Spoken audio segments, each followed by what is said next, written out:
Welcome back to All the Cars I've Loved Before, the only podcast that shares life lessons through the rearview mirror of your favorite cars. It's time to get a little grease under your nails, grab your favorite car-themed t-shirt or hat, jump into our DeLorean time machine, get it up to 88, and get back to that first sense of pure freedom. The windows down, the music pegged, and your best friends piled in the back. Every car tells a story, whether it's that forgotten beater or the one that got away. We're going to dive into the personal history behind the metal, so let's get into it. I'm Doug. I'm your host for today, and jumping right into it, we want to thank today's sponsor, Suspension.News. Let's face it, car news is scattered across hundreds of sites, newsletters, subreddits, and press rooms. Who has the time? Suspension.News was designed to fix this. It pulls back all the noise into a quick 2-minute read coming directly into your inbox every morning. Today, I learned about Honda's former CEO calling on the current CEO to quit due to the fallout from the multi-billion-dollar EV strategy loss and controversy surrounding Tesla's FSD autopilot data sharing with EU regulators. So check it out and subscribe. Guarantee it'll make your life a lot easier to get the latest automotive news. Suspension.News. Best of all, it's free. Cool. And for our guests, if you are enjoying the podcast, the best way to support us is to leave a quick review on Apple Podcasts or share the show with a friend who misses their first ride. And while you're at it, we have a great update. So we have an app. The app is called Every Car Tells a Story. You can find it on App Store, Apple App Store for now, or you can find it on our link tree with all our other content, linktr.ee/carslove.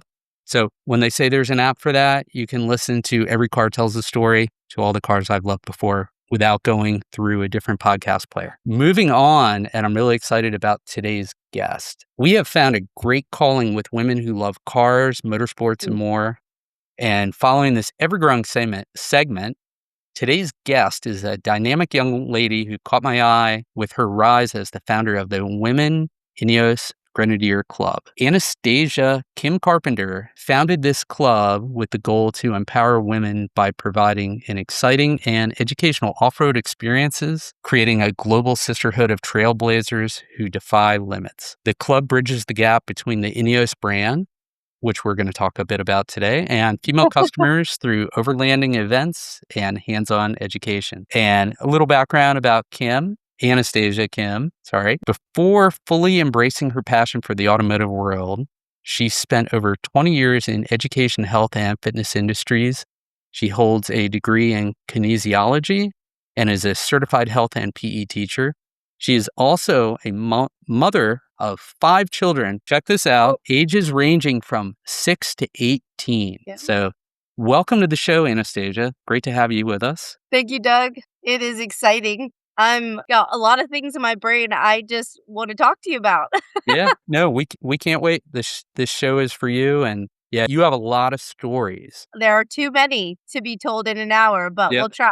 Well, we'll have you back, and the same goes for every guest. If you want to come back and be a co-host sometime, interview a friend, a partner, if you will, spouse, we'd love to have you back sometime. Or just talk more about what you've been up to. So hopefully you'll take us up on that. But for now, you've been checking out the podcast. I did want to ask you what your favorite episode was, if you could tell us a little bit about it and why you enjoyed it. It's one of my favorites, by the way, as well. I'm definitely a family girl, and I am incredibly close with my father. I have an older sister and then a brother, and then I'm the youngest. And my father has always loved his girls so much and taught us everything that he would teach my brother.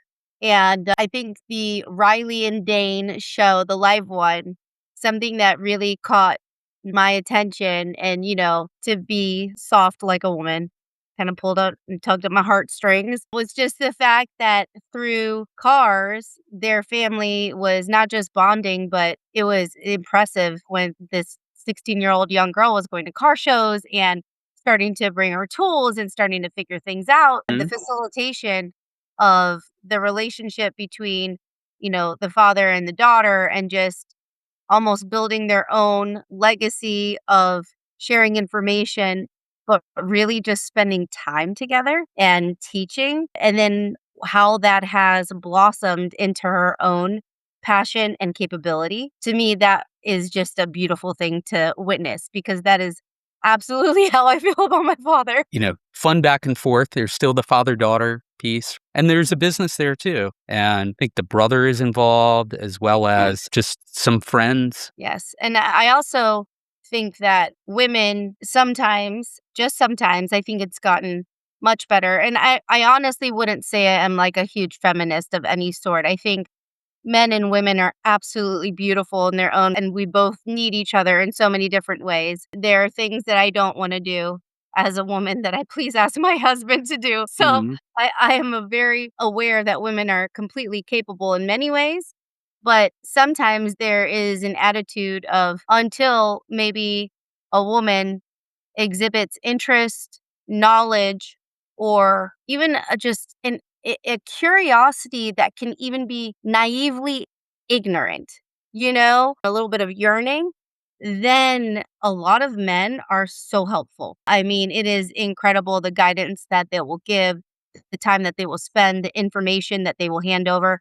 I have found that to be a great asset and tool in this industry, but it also with women will help each other, but their dynamic is completely different, women to women. And most men that I meet, especially in the off-roading world, would say that they absolutely love teaching women how to drive more than men because they listen.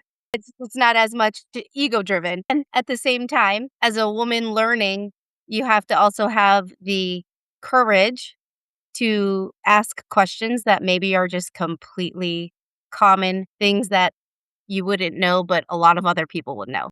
And that kind of courage, a lot of women don't get to really indulge in because instead, maybe a little bit of knowing, just lack of confidence is I'm going to stay away from that because I'm not well versed enough. So I'm just not going to touch that. It takes a lot of courage to be like, well, I don't know that. Like, explain it to me. I want to Right. know. But, that's the cool part about the INEOS Grenadier community. Because it was a first generation car, everybody was learning. Mhm. Everybody had no idea what was going on. All of these, I mean, I have spent terrible amount of hours on the forum, and the forum is like a traditional men's forum where it's like reply, reply, reply, reply, reply, reply, and it just keeps going and going. It's like just this long set of threads, and Mhm. you have to dig, and then 2 hours have passed by just to Yeah. get one answer. It's And the sometimes rabbit people, like, hole. make you feel stupid online, because everybody's got an opinion, and that's Yep. okay too. You just go, "Okay, move Yep. on." Nope. There are people like that, and being anybody owns a specialty low volume car or a car they're looking to mod or whatever, as I have to say it at least once on the show, I feel like I'm paid for it, but I'm not. As a DeLorean owner, there are some Facebook groups where people can get kind of aggressive, whether they feel it's a stupid question or what you're trying to do doesn't jive with what they think should be done, and it happens. Some people get nasty. I just like, "Hey, thanks for your help," or I wait and ask somebody else directly. Well, and something that my parents especially raised me with and always taught me to do for the most part in a very genuine, altruistic manner is to leave either neutral or a win-win situation. Otherwise, you know, there's an editing system where you just don't entertain it. But there doesn't need to be any interaction where you leave bridges burned or being nasty. That just does nothing but irritate people and cause more long-term problems. So that's not something that I do all the time because I am not perfect, but I do strive for it. Nothing wrong with that. Trying to do your best and know there's room for improvement. For the most part, but I think a lot of people think these days they do their best and they have no idea the potential they tap into is 10% of what they're really capable of. I was just speaking about this last night. My Mhm. dreams and my imagination are far greater than any of the means that I have, and I still think everything is possible. So, and it's happened. So many times have I thought, or somebody said this is not realistic, or and then I'm just like, well, gotta figure out how to make this happen. It happens. Right? So yeah, Well, it's those open-minded thinkers that make things happen versus, it's easy to say, "Nah, not possible." But yeah. that's what I try and teach my kids, like, if you think you can't do it, you're really selling yourself short and not even giving yourself a chance. Absolutely, and it is okay. Yeah, I think being a teacher, especially in a physical and health education, failure is the only way to improve. Yep. Because if I am like I said, whether it's physical or whether I'm trying to figure something out health wise and wellness wise, it is always trial and error. And you cannot push limits and break boundaries unless you're failing. You have to fail. So it's more about the perfect effort.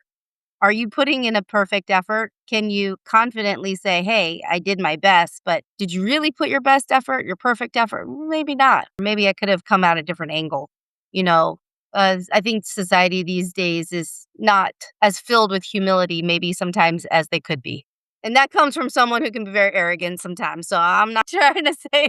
Well, speaking of arrogant, and I'm not referring to you, it might relate to our trivia question that I'm going to jump into, and I know you'll know the answer. I Sure. mean, I'm pretty sure you will. It is about your passion. So I'm going to say it here, and we'll save the answer for the end. Plan it in our brains here.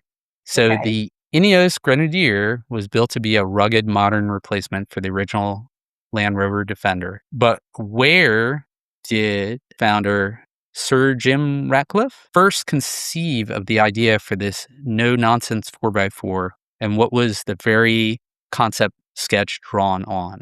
So you'll know it, but we're gonna save it. Mm, Yeah. So sounds good. jumping in, tell us about your first car. We know it wasn't a Ineos because it wasn't around back then, but tell Yeah. us about your first car. So my first car, hand me down, more like a you can borrow it when we say you can drive, was a fifth generation white. The first time they came out with the bubble Land Cruiser style. And so the reason why my father started getting Land Cruisers in our family was because he was in the Middle East often for work, and Mhm. all they drive out there in the sand dunes are Land Cruisers. And so he got to experience their capability. He came back to the US and ended up getting the first Land Cruiser, the white one that I got to use every so often. And then it was also because we lived in the country, a lot of animals, and my mom was driving her Mercedes one day and ended up, excuse me, driving on an exit to get off the highway, and a huge buck jumped on top of her hood and slid into the windshield and almost could have killed her. And so then my dad was like, absolutely not. No more. You're going to be high up. We're going to put brush guards, steer guards, all everything. And that's where sort of the Land Cruiser started. So when I started using the white one, then my dad bought another fifth generation one in a different color, and that was my mom's car. And Okay. so he had outfitted the whole thing to make sure it was like a tank. And I ended up actually getting that car a little bit later, deeper into high school, and that ended up being my personal actual car that they gave me to drive around. And it was so cool, man. It was Mhm. like the adventure car of the century. So, Now, did you do any overlanding in that car? well, so I grew up on a lot of farmland, Okay. and we definitely got the Land Cruiser stock before. We had like a creek and a lot of hills and valleys on some parts of our land, and we would take it and drive all over the land, but we wouldn't actually overland in it and sleep and kind of go to remote places. We always traveled, flying or driving there Sure. otherwise and staying at hotels and things. The concept of that didn't really happen until a little bit later in life. But when you're younger, the way that we would do it is you would drive on the land, you set up a tent, just Mhm. have your car there, and then just sleep in the tent. Right. That's how you did it, and we'd have field parties. I remember the time that I was driving the white Land Cruiser, the first one, and I was coming back from one of my best friend's houses, who was a boy who, like, loved the guy, but had so much fun, was so excited, was driving down because these are all like gravel, windy back roads. And the same creek bottom where we got the Land Cruiser stuck one time, it has a drop off on the other side around a curve. And the curve lines the creek, and there's about a 10-15 foot drop into the creek. So Got it. I went into the curve too fast, and when I hit my brakes, rather than ABS tapping them or, kind of like accelerating out of a curve rather than going into the curve with acceleration. I ended up sliding and sort of the back end, coming out and then went straight into a tree. And I'm pretty sure that tree pretty much saved my life because the tree was this big. Right. And the Land Cruiser just kind of essentially went around the tree in the front and it stopped me from dropping into the creek. So Okay. that was great. I mean, it was not great in the sense that I, really I didn't total it, but I definitely took out the front corner of the car. And little me, 16 years old, backing it out, and all I hear is like it coming off the tree and just crunching, and then Right. coming home with half moon out of the front left corner out of the car. And my dad is like, "Oh, baby, I'm so You're like, oh see, Dad? Land Rover, yeah, sorry, Land Land Cruiser." Cruiser. You did it, The Dad. the the second little fender bender, he wasn't as like, "Oh, I saw." He's like, "What are you doing? Yeah. We Well, need to do better with this." So, yeah. Everybody gets a first time pass, I think, or they should. yes. Yeah. I definitely had a lot of safety in the Land Cruiser. It was just big, it sat up higher, is a bigger car than most cars on the road at the time. And I remember a really bad accident I got into, and I was performing because I was a ballerina and I was raised with Vaganova ballet, did a ton of performing in ballet schools and all this stuff. I was about to perform and do the Snow Queen for the Nutcracker. And on my way to rehearsal, I think I was about 17 in the blue Land Cruiser, there is a stop and it was a four-way intersection. And I was taking a left-hand turn and it was a yield. And so there was a dip on the other side of the road and I didn't see a car coming. They were going really fast, but that didn't really matter because it was yield, so I had to yield. And they came up over the crest of the hill, and I was turning at the same time. And so they smacked into the other corner of this car, and that almost took out the entire front axle. So that was a big repair. I know that that was the time that my dad was like, "It's not good." So had to go to court for that one, but no big issue. It was an accident. So I was Mhm. grateful that there wasn't any like consequence, but that was really scary. That was my first time going to court, for something like Yeah. that. So, but if you're in court and the cop doesn't show up, leave. Then I it's agree. no pros. Don't wait around. Love So, the Land Cruiser though. yeah. One of the best cars I ever had. And I Yeah. got Third one. That's I had a white one, and then my mom, there was a blue one, a and blue then the one. third one I got was, like, around my 21st birthday when I was in college. My dad was so sweet because 'cause I'd always had hand-me-down cars, and he decided to get me my own new car, Okay. and that was just, like, a crazy holy moly moment, and he got me the Generation 6, and I got it in River Rock green mica. O Yeah, had a lot of fun in that car. Yeah. Did it make it? It made it through college enough to the point where I was an adult and had my first kid. So it lasted not just a long time, it was very reliable, but definitely dented some floorboards driving Okay. overland and just kind of seeing what it could do. I don't want to say too much. Maybe my parents know, but they know we had a couple of field parties. So, I yeah.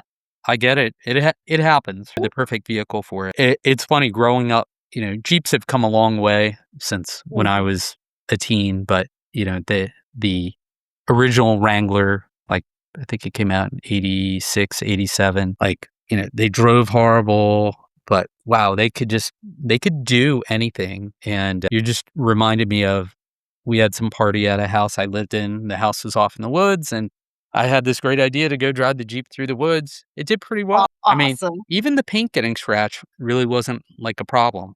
It just took it. People thought it was hilarious. I probably shouldn't have been doing it, but no harm, no foul. It wasn't a big woods, but that's On that, you know what I mean? yeah, there was no lake or stream or anything that I had to avoid, but My it was husband's a impressive. Jeeper, and, like, I love Jeeps. I really love Jeeps.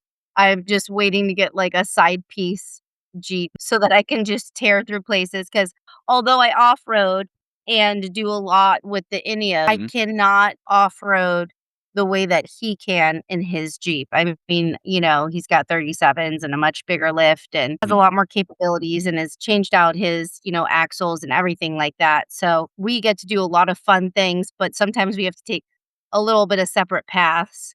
I have to be the one that's like, I'm on the bypass. So we also want to talk about how you got into INEOS because love the story. Your parents are involved in it. Again, can you tell us about getting the INEOS and then how this women's INEOS Grenadier Club formed? And I know that's a big story, but take it away. Sure. It was a blessing. Started out as a phone call, and I had about 2 hours to decide on a car because they were standing over at the INEOS Grenadier RDS dealership in Pennsylvania. My brother, my sister, and myself, this doomsday car is what they called it. So Mm. it was what I would call a once in a lifetime blessing that most everybody, like, this is a very small percentage of people that get to experience something like that. And I said, Dad, no matter what, I need to have a hitch on it because I have a travel trailer and Mm. I have a farmette, so I have a trailer as well. I mean, I have whole pigs in my Grenadier. So he knew I needed which is why I got the Trial Master version and all the diff locks on it and the hitch kit. But that's really what happened. I didn't earn the car. I am just an incredibly blessed daughter who got so lucky to be born into amazing parents that while they're living want to share and they have the capability and the ability to do it now rather than, when they're gone. So, my sister and I, when we got these, I don't know what happened because my sister and I were like kind of polar opposites in ways. She is like so gorgeous and beautiful, very like I would say a little bougie, and she's just beautifully refined. We all grew up that way. My mom's Cajun, she's from Louisiana, etiquette and decorum. We had parties and entertaining all the time. I mean, it was like always like that growing up, just a lot of adrenaline junkie stuff. So, despite the fact that we're kind of different in that way, and that my sister has all the abilities to get down and dirty and do all those things, we ended up finding just like this beautiful connection to want to do more with the car. Cause I told her, I said, like, Candace, she can afford the car. She's just an incredible, like, vice president, blah, blah, blah, blah, blah, and, very Mhm. successful in her own. And I said, I'm a school teacher. Like, I can't even afford like the property tax on this. I was like, what am I going to do? Mhm. And this is like when the car's brand new in 2024 and there were like very little even out on the road. So I was like, just started small, little off-roading, a little like, what do people really do with these cars? It's like an open canvas. And then I don't know why or how, but I had been off of social media for like 5, 7 years or something like Oh, that. that sounds wonderful.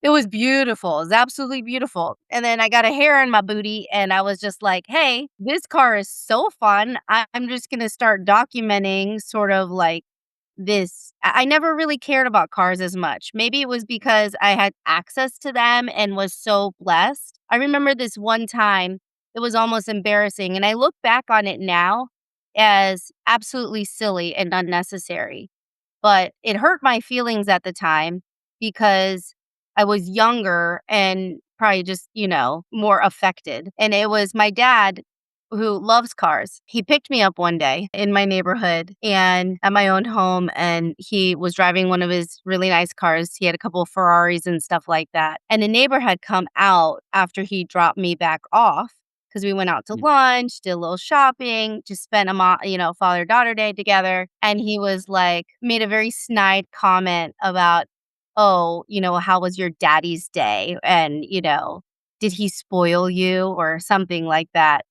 Sometimes with things, I can't help the way that that person perceives it. But to me, I don't care about the car. I just want to hang out with my dad. Sure, sure. That's a That's the connection most you have. most valuable thing is time with my parents, but it affected me like, it's not like I asked to be born to someone who decided to buy a Ferrari in their life and that, I have to go out here and publicize it a lot. It's more about like how incredibly blessed and how hard did my father work because he came to America. I mean, he actually came from quite wealthy family in Korea, but he came to America refusing any help and started from scratch, literally in Hawaii as a surf instructor. And so Oh, for wow. him to live the American dream, not die in the Korean War, first of all, survive that, build himself as an entrepreneur. And, back then it was like, oh, you kind of feel almost like slightly ashamed of that moment when he said that. And then I was just like, this is stupid. It's like, I'm so lucky. I'm so grateful, you know? So you got to Mhm. kind of like turn those things into something else sometimes. Same thing with the INEOS Grenadier. I am not embarrassed to say I did not buy this car. What I'm very excited and proud of is that I decided to do something with it. Yes, So you did. as I wanted to become of value and worthy enough to understand how to work on the car to save money, but also to empower other women. And that's what my sister and I did. And that's how the women's club came to fruition. Once I started documenting all of this stuff just on Instagram, I really don't know how, but then companies were starting because it's a first gen car and everybody's getting on the bandwagon to make Right. accessories. And since it's an expensive car, let's charge 5 times the amount of a Jeep part, but it's still the same exact part. And it's just fits the Ineos. And I'm just like, they started calling me, they started offering, whether it was equipment, podcasts, social media bartering, equipment bartering. That just started a roller coaster. Then I started getting invited and comped for events. And then at this point in time now, and I'm telling you, this is a very young club. It's only a year old. This was 2025. Mike Reed from Grenadier Gathering in Moab, Voyagers Outdoor Limited. And I called my sister and she was like, hey, let's do it. And I was like, you down? Because I won't do it if you don't do it. And I Okay. was like, "It's too long of a Peer drive pressure. by myself. I can't do that." Well, yes, I can. And yes, she could. And then our husbands came, and my Okay. husband brought his Jeep, and we brought a toddler and 2 of our other children. I mean, like, literally, Hewitt was 4 years old when we drove out for 2.5 days straight to Moab. I think Wow. we stopped one night. And from there, that was the inception, the start. Mike Reed was with his genius says, I really hope this inspires people to create their own clubs in their own communities. And I've done that my whole life. As a teacher, I have run theater, dance clubs, blah, blah, blah. I know I've done philanthropy, I've done all these things. Why not this? And so, Women's INEOS Grenadier Club started. I've traveled all around the world, which gives me the brain to say, hey, this club is an international club, which means the invitation I just got from Dubai from a woman to go Wha wheeling out there who Oh, has a wow. Grenadier. I want to do that. The lady in Italy who's driving the countryside, taking pictures with her Grenadier. I want to go over there and bring some other Grenadier women and do Mhm. those things. Why can't we go to Hambach, France, where the entire facility is that builds them and tour the facility? You know, why can't we just have a weekend of cars and coffee where we get together or maybe take some backcountry roads in West Virginia together? It has been, especially for my sister and I, a place of wonder, of growth, of just excitement, but also like, holy crap, this is serious. Like, this industry is huge. People care a lot about it and there's a lot of great people in it. And so we've built these wonderful friendships and relationships. Yes, some of it's built around business, but those people that are good people, you don't stick around for 2 years. Now it's about 2 years of doing this and still maintain these really incredible friendships where people check on you, see if you're going to this event and, hey, do you need anything? So it's now we're at the point where I'll be guest speaking at Detroit and holding my own seminar. My sister and I, through the Women's Club, are facilitating the Women's Expedition Clinic at the Grenadier Gathering East in Windrock. And I also created an event with a master instructor, Ben Wooten, called Grenadiers in Greenville, where it's a weekend workshop for about 8 or 9 Grenadiers. And we're doing the whole weekend with off road skills, recovery, safety, and just, getting on trail. That's what it's culminated to. Why not? Exactly. So, So a lot of people don't know about the INEOS Grenadier. Would you mind? I first learned about it from Doug DeMuro on YouTube when it first came Yeah. out, and somebody in my neighborhood has one. Happens to be a woman as well. I haven't. I I keep hope she's walking part of the by and club. I want to talk to. And I walked by today. She wasn't out there, but I want to say, hey, do you know Anastasia? Do you know about the club? I'm sure she does. If she doesn't, after I talk to her, You will, yay! she will indeed. So tell us about, certainly the origins are Sir Ratcliffe wanted to build Mhm. something like the original Land Rover Defender, but can you tell us about the vehicle itself? Of course, the vehicle is a throwback to the way vehicles really should be made in terms of a utilitarian vehicle. It is a full ladder frame. It has solid axles front and back. You can get differential locks for the front and back as well, but it comes standard with a center diff. And it was meant to do work and off road and be capable. I mean, the car itself is 6,000 pounds naked. You know, my car now, it's probably more close to about 7,500 pounds, depending upon who's in it and who's not, and what equipment I have on it at the time. Especially since I took my whole front end out and took out the in the front, I had a hitch as well and put in a winch system from GP Factor and their Okay. bull bar. So that added quite a bit of weight to it. But all the accessories, all of the items that you pack onto it, things like that. I mean, people are going wild with the rooftop tents. I mean, $20,000 wild easily and Wow. cutting off the roof. Oh, yes. Headspace Oh, so they're camper, cutting the roof hollow for a cab. We are sawzawing, like just cutting the entire wow. rectangular roof off. Wow. But the car itself is electronic as far as the front and rear lockers are concerned. Otherwise, it's manual, but you can also go into electronic manual shifting, which is incredible. And it's a BMW B58 turbo engine.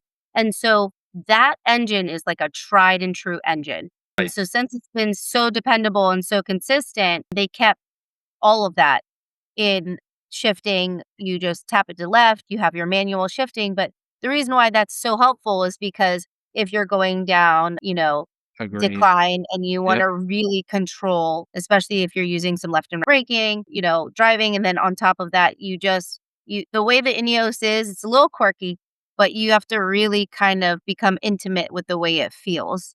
So sooner or later, it took me some time, but sooner or later, I can now be like, something doesn't feel, something is off, something's not engaged, something is still trying to release. When I'm going up, this is what I need to be prepared for. These are the steps to take it because it is a little quirky. From the beginning, since I have a 2024, there were quite a few computer glitches. Any new gen car, which is why you have to have a passion for it, quite honestly, you're going Yeah. to have problems. You're an outlier for The sure. Safari windows were leaking. Got The AC was leaking into the footwell. We had to deal with the recall on the buttons because the latch wouldn't engage on the door.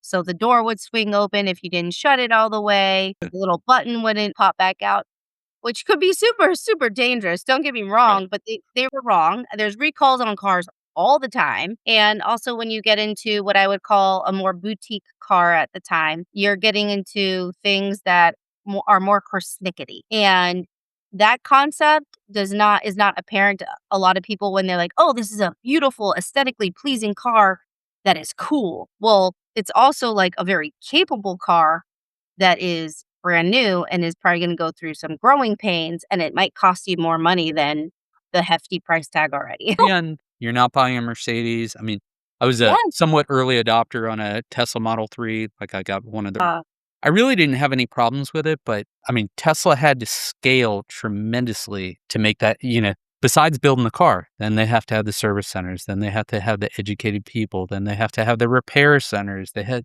so many growing pains, if you will. And then I think, unlike most cars from a Hyundai or, take your pick, Mercedes, we, just like my DeLorean forum, like your forum you mentioned, you have to rely on others to try and figure out what's going on. And when we talked in the pre-show, we talked about how I don't know, there were, oh, this is a common problem because these people are having it. It's not just me. correct. Yes, that can be comforting and also frustrating, Yes. of course, because it needs to be addressed, and there's going to be more coming. But, the one thing I love about the Grenadier that Ratcliffe, I think, was pretty ingenious was he kinda took all the different parts that he really liked. Like, he took the Recaro seats, Italian axles, I think they're Ferraro or what are they called? They're Italian axles, and then the one thing I do think that was a really difficult point that we've gotten past is that the drive shaft when was even if you didn't lift your car, it was failing at times, but because the time period of the car having been out on the road coincided with people starting to modify the car and put bigger springs in it or lift kits. What ended up happening was everybody thought it was a lift changing the angle, of course, of the insertion of the prop shaft, blah, blah, blah. Well, what ended up really happening is some of them are still failing on their own. So, I think there's 2 companies now that have put out, or maybe 3, heftier drive shaft with a better angle, especially if you have a lift on your truck. I waited and sat on iBox springs for a year before I put them in. And I did it in my front, like, gravel, no garage with my husband. That was one of the sketchiest things. Family It project. Family project. Things, pulling them out and then putting them in and using a crowbar and, like, 3 lifts and jack stands and just, like, not trying to sever a brake line, working around these things and having it enough at an angle so that it would release and so that we could slide one in, but still having to put compression on it. It was crazy, but we got it done in, like, 8 hours, which Nice. I thought And was. there's a video.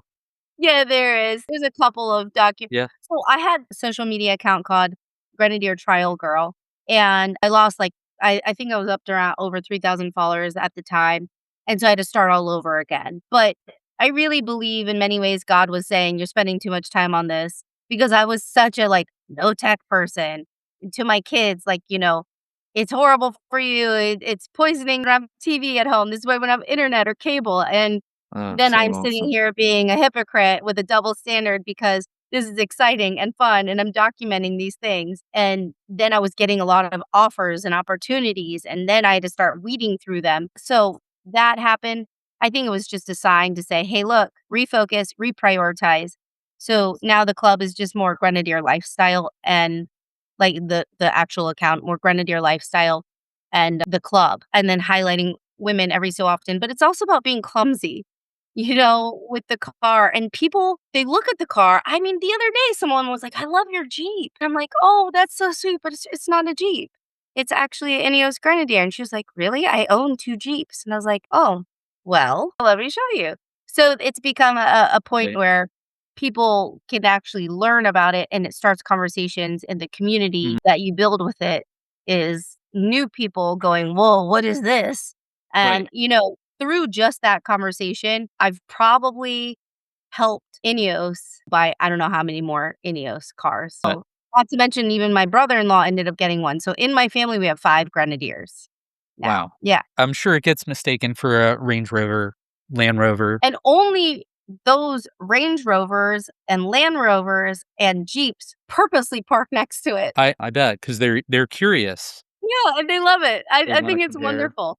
But speaking of that lift and Mhm. getting bigger tires and then going through all of that, I mean, there's just been so many things that people have gone through to get this car to where it's at now. And I think that INEOS Grenadier company, them pulling from all the different places and different parts to create this car was beautiful. But obviously, it's got to figure itself out a little Right. bit. But INEOS, what I would call business model, when they started to try to get high volume dealerships to carry the car, they kind of were growing faster, I think, and I'm gonna be very empathetic towards this because they're an energy company. That's where he got the money to fuel this, no pun Self intended. Yeah.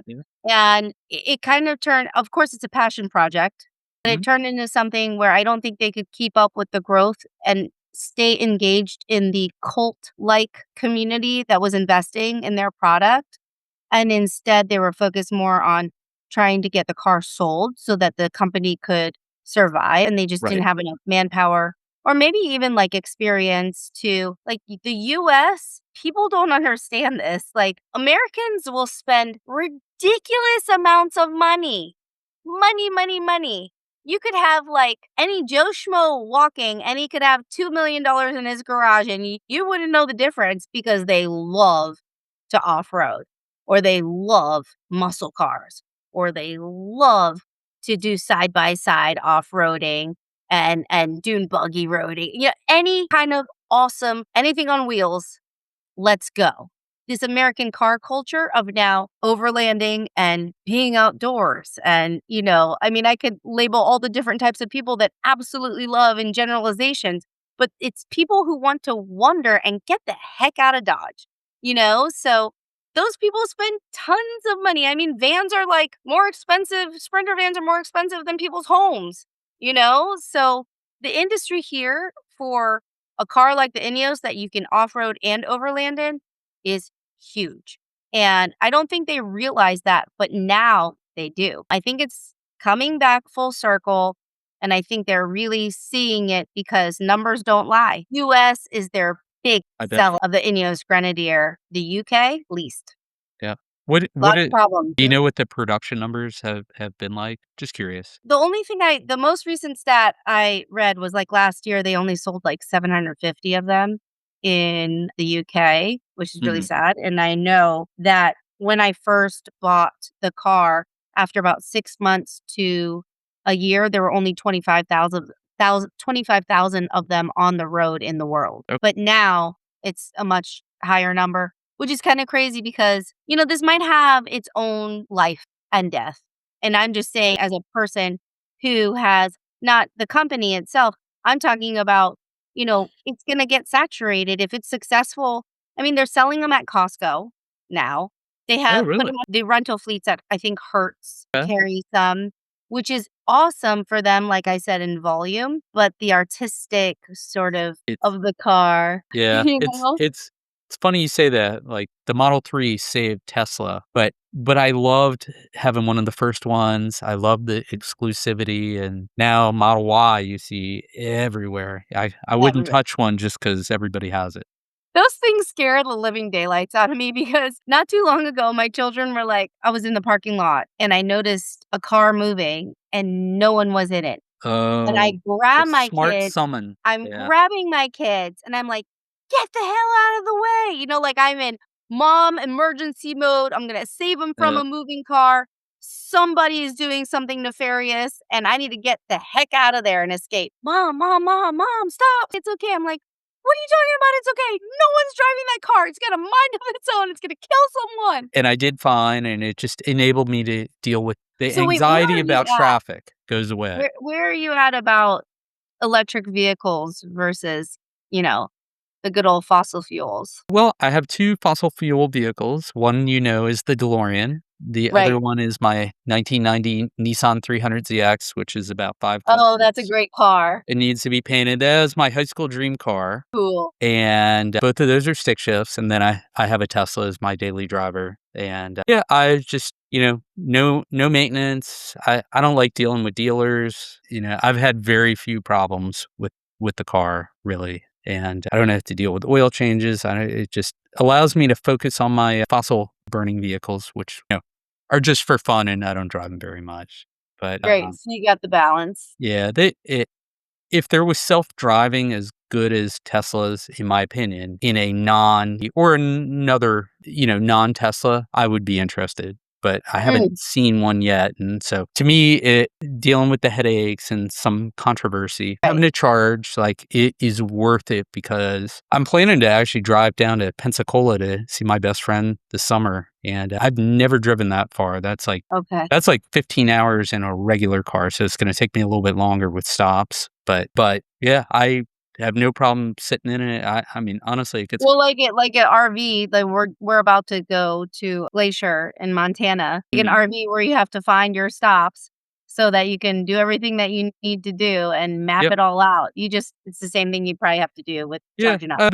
the car does it for you. Right. It Oh, it excuse me, it's so intelligent, it it's probably it's knows it's everywhere.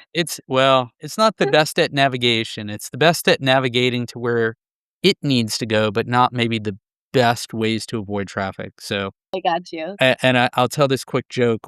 So I use Waze a lot, which is not available in the car, and it doesn't have Apple CarPlay, so it's kind of a pain. One day I was driving and it's telling me to go the other way, and the voice of Waze and the voice of the Tesla is so similar, the default ones. Oh, no. I had both going at the same time and didn't Uh-huh. realize that it was one was telling me go one way, one was telling me the other, and it took me a little bit to figure out, and then I just, "Oh my god, what did I do?"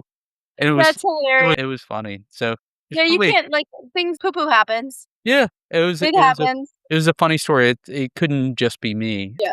Speaking of which, dream cars. Mm. What would be a dream car? Obviously, you own one of them. Well, and you know what? The car that I own now as an INEOS Grenadier, I wouldn't say that's my dream, like, if I could have any car I wanted, it would be that.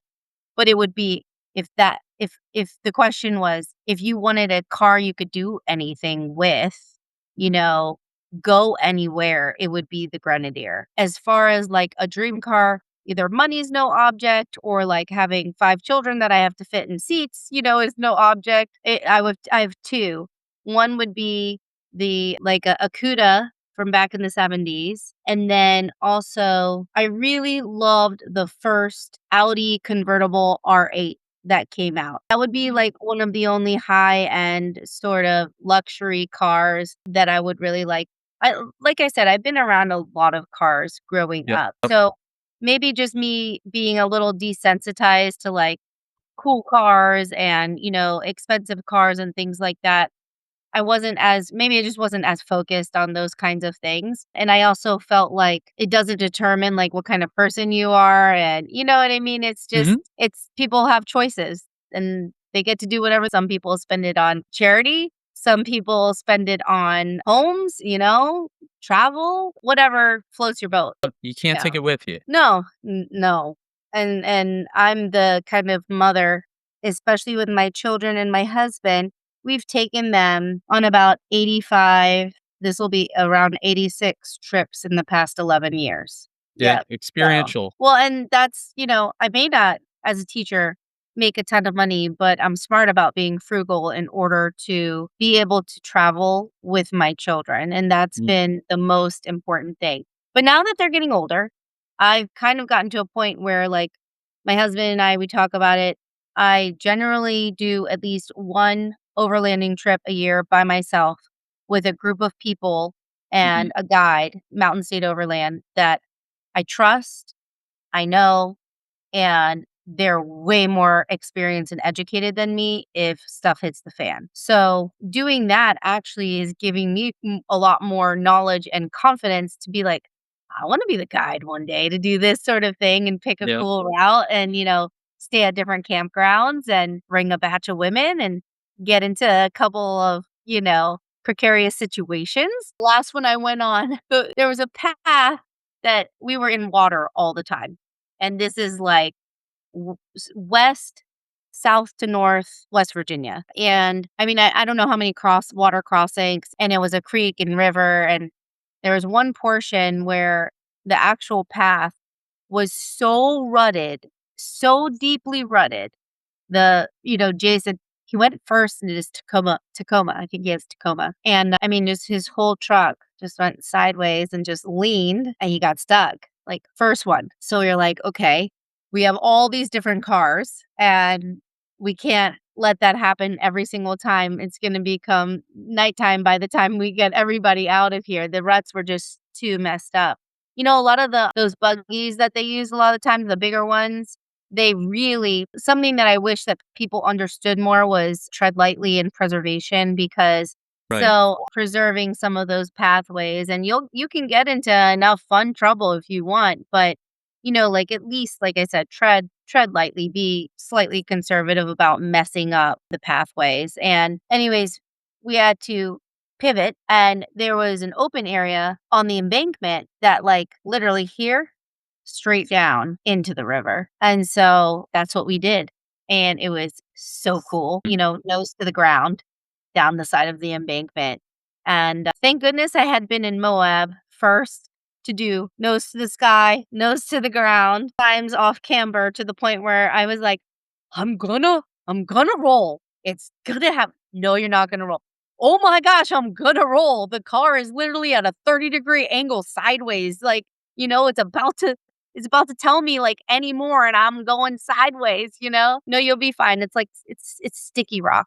Like you just stick to it like Velcro. Sticky They rock. were sticky. But anyways, yeah, it's just cool, great experiences like that. Yeah, you're making me think about that Jeep. But before I go down that road again, so to speak, I wanted to circle back to our trivia question. So back to the question, the INEOS Grenadier was built to be rugged, modern replacement for the original Land Rover Defender. Where did INEOS founder Sir Jim Ratcliffe first conceive the idea for this no-nonsense 4x4, and what was the very first concept sketch drawn on? So, Yeah. Anastasia? That's why it's called the Grenadier. Because Okay. it happened a little place, little bar, pub in the UK called the Grenadier. And he sat at a table, drew it out, and I think it's actually on a piece of paper or a napkin, and it's framed up on the wall. So now people who are in the INEOS or bought it or gotten a quartermaster, because a quartermaster is the truck version. And the Grenadier has like sort of like a more luxury version to it called the Fieldmaster. My sister has the Fieldmaster, and it's got different alloy wheels that are, very beautiful, and just some lot more, I would say, luxury touches to it. But the little pub over there, people visit now and frequent. And I mean, you can just look it up on any kind of social media. Oh, they went to the Grenadier and you see the car parked out in the front. I think it's just such a sweet little story because just like I'm telling you my story, he had a beautiful story and had a dream. And that's all it was. And that's all you need. Then you have to obviously put the hard work. Now, which I am so grateful for. But I mean, I told you this, I have financed this club by myself, tooth and nail, and getting sponsorships and having people believe in the club. And I am so grateful. I mean, some companies have been so incredibly generous to provide sponsorship for the club. But otherwise, I've spent tons of my own money just to be able to be present at events, keep things like mailings or websites or just the cost, the overhead. And then in addition to that, if you're a woman and you own a Grenadier, my thought is you're a member of the club. You're exclusive enough because you own a Grenadier or a quartermaster. And at this point in time, the club has grown. I'm getting literally an email about once or twice a week for the past, I don't know how many months now, because they're selling them more, but also because I think people are realizing and women are realizing that is the whole essence of why I wanted to start the club. My sister is the senior advisor, and she's always kind of like, okay, well, these are the logistics that you're going to look at. And then she bullet points and does the whole like realistic, this is liability, this is this. I have to turn it into an LLC, and I probably will have to start charging a membership fee if I want to keep it exclusive, like elite, and, to have these opportunities where I can actually say, hey, in Dubai, we were invited by this INEOS Grenadier owner. This is the accommodations. Here's the ticket price. Who wants to go? We cap it off at 5 people. And the INEOS Grenadier over there is going to let us rent the Grenadiers while we're out there. This is where my brain is. So in order to do that, I'm going through some growing pains now, have some meetings set up, but like this year's events are already full and they're already bought out. Except for a women's clinic, we have some spots left at Windrock for the women's clinic, and we have a cap of 10 vehicles. Okay. Yeah. When is women's clinic? The Women's Expedition Clinic is at Windrock, Tennessee, at the Grenadier Gathering East, and that is October 8th through 11th of 2026. Okay. Great. Everybody heard that. So as we gently steer the podcast into the off ramp, I want to thank you for your passion, the stories. I could just keep going on and on. I know, we could. Yeah. And we'll have to have you back, and hopefully we don't live too far from each other. Hopefully we can figure out how to meet up at a Cars and Coffee someday soon. Yes. Maybe I just have maybe to at be in town. Katie's. I would love to meet up at Katie's. I Yeah. mean, I go there all the time, Yep. but it's just not during Cars and Coffee at the Old Rogue and everything like that. Well, that's You know, super early you're on Saturdays. yeah, speaking of, like, passion project, I love your YouTube channel and that you do this just because you love it. People like that Yep. just it's not necessarily just super impressive. That's not really how I feel. It's just more like, "Oh, more good people in this world doing things Yep. because they love it," you know? Thank you. Yep. That's just something that's so beautiful and valuable. So I thank you, and I hope we do touch base again. I mean, there are just some funny, crazy things that happen off-road, and this car has brought so many people together in different communities. I mean, you have clubs out west now, you have them in the South, you have Mhm. Northeast, we have all these different Facebook groups, but somehow, some way, the biggest gathering is the one I told you about, a Grenadier Gathering West in Moab by Mike Reed and Lisa Reed over there with INEOS Events USA. And now they've split it up so that they can also be attentive towards the East Coast because not everybody can drive there and take 3 days to come out all the way to Right. Moab. Absolutely loved it, totally ran on adrenaline the whole time, but now that they have done that and it's so much more accessible for Northeast all the way down to Florida, I mean, we have people coming from Australia for this gathering. The last gathering that they had, oh my gosh, I 160 cars? I gotta double check that number.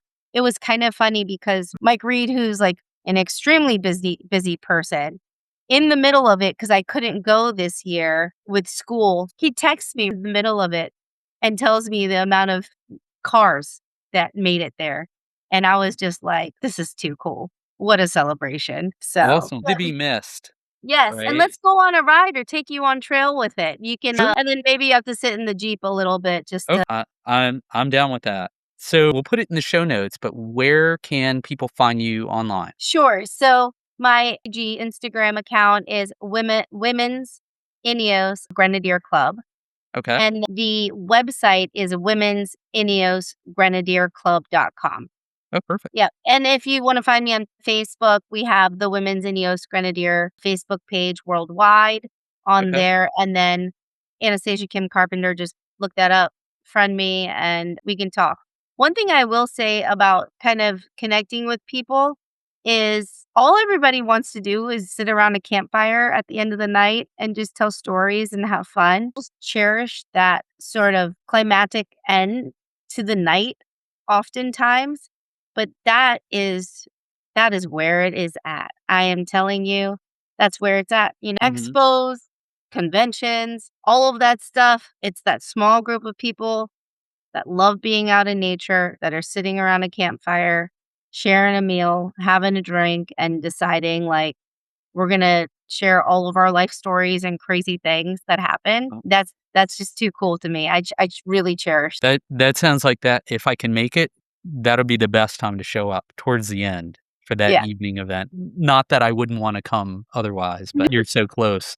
So you have just heard the high revving, low mileage, late model heard around the world authoritative podcast on automotive nostalgia. If you or someone you know has a great car story to share about their first cars, please drop us a line at stories@carslove.com or via social media. And the easiest way to find us, our email, all our media, and our new app for the podcast is our Linktree, linktee/carslove. And I want to leave you with this following final thought. Telling car stories is contagious. We talked about that today. Just go ahead and ask your friends, your neighbors, your family members about their cool car, their first cool car, their favorite car, and watch for their reaction. I guarantee they will smile. And we will see you next time.